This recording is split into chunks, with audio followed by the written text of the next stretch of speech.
Ang pananampalataya ay isang biyaya. Ayon sa Catechism of the Catholic Church, before this faith can be exercised, man must have the grace of God to move and assist him.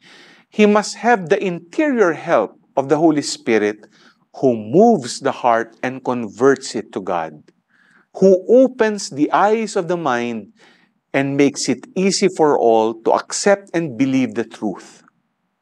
Sa ating gospel, matingkad itong naipakita.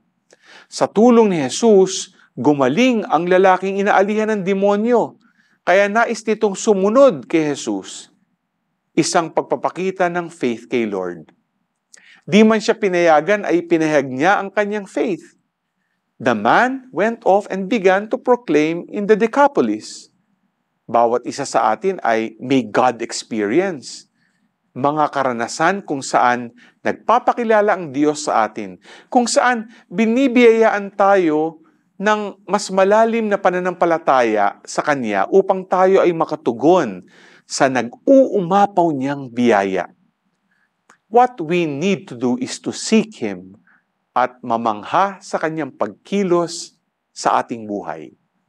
G ka ba?